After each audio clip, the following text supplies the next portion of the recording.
प्रदेश के हाथरस में भोले बाबा के सत्संग के बाद मंगलवार को भगदड़ मच गई। खबर लिखे जाने तक कुचलने से 130 से ज्यादा लोगों की मौत हो चुकी थी दोस्तों। हालांकि प्रशासन ने अब तक 121 मौत की पुष्टि की है। मरने वालों में ज्यादातर महिलाएं और बच्चे शामिल हैं। हादसा हाथरस जिले से 47 किलोमीटर दूर फुलरई गांव में मंगलवार दोपहर करीब 1 बजे हुआ। इस हादसे के बाद अस्पतालों में हालात भयावह हो गए। लाशों और घायलों को बस और टेम्पो में भरकर सिकंदराव CHC और एटा जिला अस्पताल अलीगढ़ मेडिकल कॉलेज भेजा गया। CHC के बाहर दोस्तों शव जमीन पर इधर उधर बिखरे पड़े थे। लोग रो रहे थे, बिलख रहे थे, लेकिन उन्हें सुनने वाला कोई नहीं था, न प्रशासन, न डॉक्टर, न ही कोई और। सुनिए दोस्तों इन लोगों को जो उत्तर प्रदेश की स्वास्थ्य व्यवस्था के काले चेहरे की हकीकत उजागर कर रहे हैं। एक भी व्यवस्था नहीं है इनके पास। पुलिस प्रशासन की जिम्मेवारी के हिसाब से ये इतना कांड हुआ है। पुलिस प्रशासन ने एक रोड जो बंद था, जाम लगा हुआ था रात 11 बजे से, वो जाम खुलवाया पुलिस प्रशासन ने और उसकी वजह से ये दुर्घटना हुई। आदमी चले गए यहाँ से, 200 के लमसम चले गए और ये अभी तक कोई लाइट नहीं, एक डॉक्टर थे, बाकी के कोई नहीं।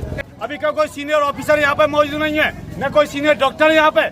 CMO साहब अभी तक आए नहीं है। 200 मौतें लगभग हो चुकी हैं।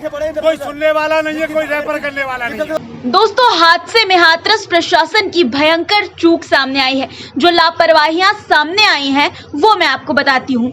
पहली दोस्तों कि पहले एग्जिट और एंट्री पॉइंट नहीं बनाया गया। दूसरी लापरवाही दोस्तों मार्किंग करके पॉइंट्स बनाए जाते हैं लेकिन कहीं मार्किंग नजर नहीं आई। तीसरी लापरवाही इमरजेंसी रास्ता नहीं बनाया गया। इसी तरह 80,000 लोगों के हिसाब से मेडिकल टीम नहीं थी। पांचवी लापरवाही दोस्तों मेडिकल टीम थी भी या नहीं ये भी जांच का विषय है। कम से कम 5 एम्बुलेंस होनी चाहिए थी जो नहीं थी।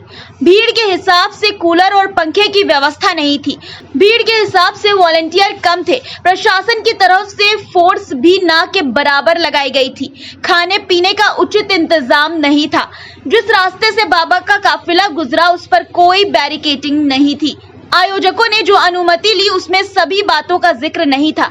पूरे मैदान को समतल करके कम से कम 10 एकड़ जगह को बराबर रखना था जो नहीं किया गया। मैदान के चारों तरफ आने जाने के रास्ते बनाने थे लेकिन नहीं बनाए गए। बस छोटा सा कच्चा रास्ता बनाया गया था। अनुमति लेने और देने दोनों में बड़े स्तर पर लापरवाही की गई। दोस्तों बताया जा रहा है कि आयोजनकर्ताओं ने 80,000 की भीड़ के लिए अनुमति मांगी थी। आयोजनकर्ता को तय मानकों के मुताबिक बहुत सारी व्यवस्था करनी थी जो सत्संग के दौरान नहीं की गई। दोस्तों हादसे में हाथरस प्रशासन की भयंकर चूक सामने आई है। 50,000 से ज्यादा लोग इस कार्यक्रम में पहुंचे थे। कार्यक्रम की अनुमति देने से लेकर हादसे के बाद तक प्रशासन लाचार नजर आया। मंगलवार सुबह लाखों की भीड़ कार्यक्रम स्थल पहुंच चुकी थी लेकिन सत्संग स्थल पर कोई भी बड़ा अफसर मौजूद नहीं था। सुरक्षा के कोई इंतजाम नहीं थे। कुछ पुलिस वाले थे वो भी इधर उधर टहल रहे थे। परिजन ही रोते बिलखते शवों को उठा रहे थे। अफसर खड़े देख रहे थे। न कार्यक्रम स्थल में और न ही अस्पताल में कोई इंतजाम था।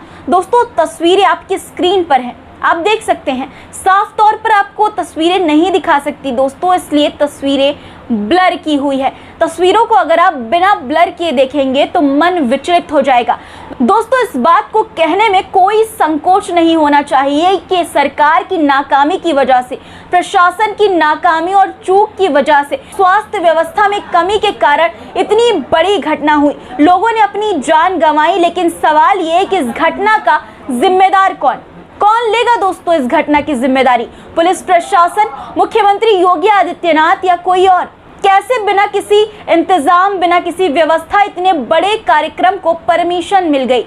अब दोस्तों ये कहा जा रहा है कि सत्संग के लिए कुछ ही लोगों को परमिशन दी गई थी लेकिन वहां करीब 50,000 लोगों की भीड़ जमा हो गई जिसे संभालने के लिए केवल 72 पुलिसकर्मी ड्यूटी पर थे। अब आप सोच सकते हैं कि कितनी बड़ी चूक है दोस्तों ये। दोस्तों स्थिति का अंदाजा आप इस बात से लगा सकते हैं कि शवों को देखकर ड्यूटी पर तैनात एक सिपाही को हार्ट अटैक आ गया और उसकी मौके पर ही मौत हो गई। जानकारी के अनुसार दोस्तों रवि यादव की ड्यूटी मृतकों के शव की व्यवस्था करने में लगी थी। एक साथ ज्यादा शव देखने के बाद रवि यादव को हार्ट अटैक आ गया और उसकी मृत्यु हो गई। दोस्तों हाथरस की इस घटना को लेकर सोशल मीडिया पर लोगों का गुस्सा उमड़ रहा है। लोग मुख्यमंत्री योगी आदित्यनाथ से इस्तीफे की मांग कर रहे हैं। लोग कह रहे हैं कि हमें मंदिर मस्जिद से ज्यादा अस्पतालों की जरूरत है। लोग ये कह रहे हैं कि अगर स्वास्थ्य व्यवस्था ठीक होती, हॉस्पिटल में फैसिलिटीज होती तो बहुत से लोगों की, बहुत से हिंदुओं की जान बच सकती थी। देखिए दोस्तों, इस घटना पर सिंगर नेहा सिंह राठौर ने लिखा है कि सत्संग की भगदड़ में घायलों को अस्पताल में डॉक्टर नहीं मिल रहे। यही होता है जब स्वास्थ्य सेवाओं से ऊपर धर्म को चुना जाता है। यही होता है जब देश की सत्ता धुरंतों के हाथ में चली जाती है। आइए अब मुझे देशद्रोही कहिए, गाली दीजिए। उन्होंने दोस्तों एक और ट्वीट किया। उन्होंने लिखा कि हाँ, हिंदू खतरे में है। अस्पताल में डॉक्टर होते तो कुछ हिंदू खतरे से बाहर होते। दोस्तों एक और यूजर ये लिखते हैं कि हाथरस में एक बड़ी घटना हुई। ये भाजपा एवं योगी सरकार की लापरवाही की वजह से हुई। जनता इस बात को चीख चीख कर कह रही है। अगर पर्याप्त स्वास्थ्य सेवाएं होती तो इतनी जानें नहीं जाती। सीएम योगी जी, अगर थोड़ी सी भी मानवता है तो इस्तीफा दीजिए। दोस्तों एक और यूजर लिखती हैं कि मैं तो बोलती हूं कि इस हादसे की जिम्मेदार योगी सरकार है। पहले योगी जी नैतिकता आधार पर इस्तीफा दे देना चाहिए। दोस्तों एक तरफ ये इतनी बड़ी घटना हुई और दूसरी तरफ संसद में प्रधानमंत्री नरेंद्र मोदी भाषण दे रहे थे और इतनी बड़ी घटना को दिखाने के बजाय मीडिया, मेन स्ट्रीम मीडिया दोस्तों प्रधानमंत्री के भाषण को दिखा रही थी। इस फुटेज में देख सकते हैं कि कई टीवी चैनल्स हैं, कई टीवी चैनल्स की स्क्रीन है और सब पर प्रधानमंत्री नरेंद्र मोदी का भाषण संसद से, लोकसभा से जो दे रहे थे दोस्तों, उसे दिखाया जा रहा है। इस घटना को, इतनी बड़ी घटना को दरकिनार कर दिया गया। दोस्तों जिन भोले बाबा के कार्यक्रम में इतना बड़ा हादसा हुआ, उनका असली नाम सूरज पाल है। वो एटा के रहने वाले हैं। करीब 25 साल से वो सत्संग कर रहे हैं। पश्चिम यूपी के अलावा राजस्थान, हरियाणा में भी इनके अनुयायी हैं। और ये सत्संग वाले भोले बाबा हादसे के बाद से ही फरार हैं। दोस्तों 4 जिलों हाथरस, अलीगढ़, एटा और आगरा में रात भर शवों का पोस्टमार्टम हुआ है। प्रशासन की पहली रिपोर्ट सामने आई। इसमें कहा गया है कि हादसा भोले बाबा के चरणों की धूल लेने की वजह से हुआ। बाबा के सेवादारों ने लोगों से धक्का मुक्की की। इसके बाद भीड़ बेकाबू हो गई। इधर प्रयागराज के वकील गौरव द्विवेदी ने इलाहाबाद हाईकोर्ट में PIL दायर करके हादसे की CBI जांच की मांग की है। मंगलवार देर रात हादसे में 22 लोगों के खिलाफ सिकंदराव थाने के दरोगा ने FIR दर्ज की। इसमें मुख्य आयोजक देव प्रकाश मधुकर का नाम है, बाकी सब अज्ञात हैं।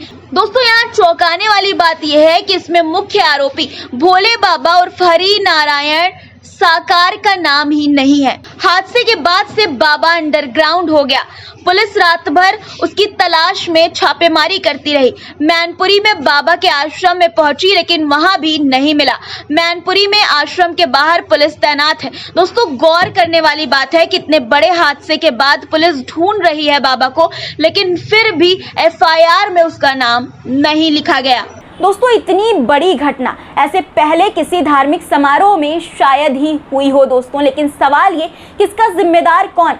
प्रशासन, सरकार या फिर खुद जनता, जो कि इस तरह के कार्यक्रमों में बिना खुद की परवाह किए, बिना अपने बच्चों की, बिना अपने परिजनों की परवाह किए पहुंच जाती है।